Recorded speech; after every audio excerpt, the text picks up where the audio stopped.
Hello everyone, my name is Ambassador Arikana Chihombori-Quao.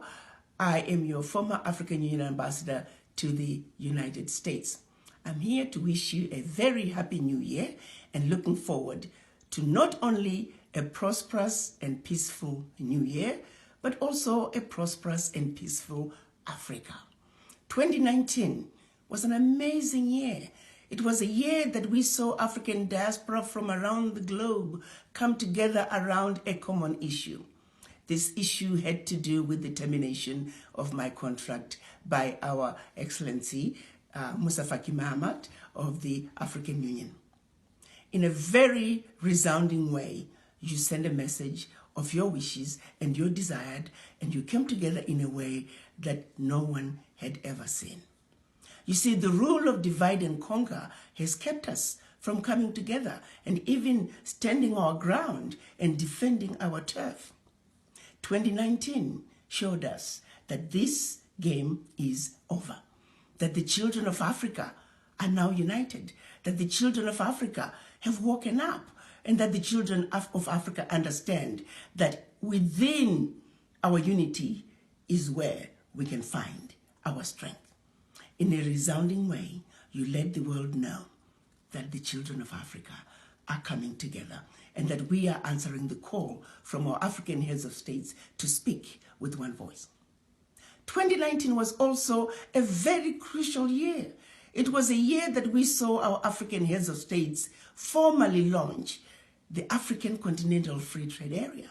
For those of you who are not familiar with the African Continental Free Trade Area, it is a decision that was reached by all the African heads of states in March of 2018.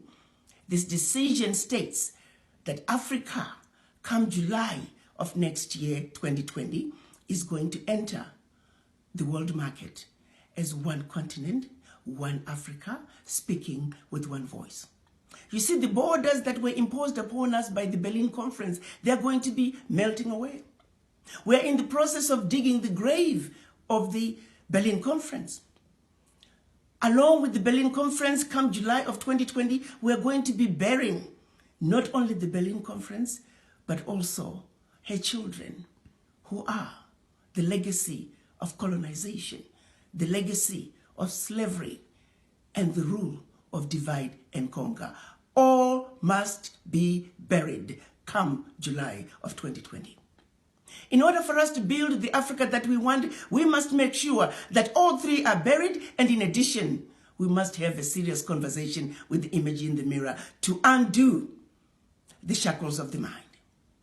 Once the shackles of the mind are gone, the children of Africa are ready to move in and take our Africa, our beloved continent, to her rightful place on the world stage. The African Continental Free Trade Area is going to be creating a workforce of 1.27 billion people, a combined GDP of $3 trillion, and a work environment, a business environment that you can establish yourself in one country and spread like wildfire throughout the continent. This is precisely what the business community on the continent and around the globe have been looking for.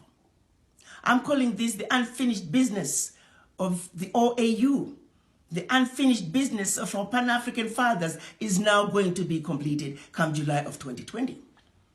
What this means is, come July 2020, the boundaries are going to melt away, which means others who have the finances, who have the capacity, such as the Chinese, such as the Europeans, they are ready to move into an Africa that is now going to be easy to do business. What that means to you and I, my fellow African diaspora, is that when they do move in, this time is for a clean sweep. Unless, of course, we, the owners of the land, we, the owners of the wealth of Africa, choose to defend our turf. And how do we defend our turf? You have to understand that singularly, while we may have been given our political independence in Africa, we were never given our economic liberation. It is singularly the lack of our economic liberation that is keeping us as the most disrespected race on earth. that is keeping us from being in a position to defend ourselves against our former colonizers who continue to exploit us to this day, who continue to colonize us to this day. You see, when you're poor, you have a voice, but your voice is useless. Nobody's going to respect your voice. Nobody's going to hear your voice. It's all about the economy, my fellow African diaspora. And guess what? We, the African diaspora, are the only ingredient missing in order for Africa to go to her rightful place on the world stage. We need the capacity that is in the diaspora, the capacity that has been taken out of Africa through the brain drain. One. Secondly, we need the finances. You see, to whom much is given, much is expected. We have a responsibility to pull our funds together, united, just like the Chinese diaspora did, just like what the Indian diaspora have done and continue to do, just like what the Irish diaspora have done and continue to do. We must also do the same. Let's not ask what Africa has given us. Let's ask what we have done for our continent. We have a responsibility, and if we do not come together for our sake, let's come together for the sake of our children, grandchildren, and generations to come. The African Continental Free Trade Area is giving us an amazing opportunity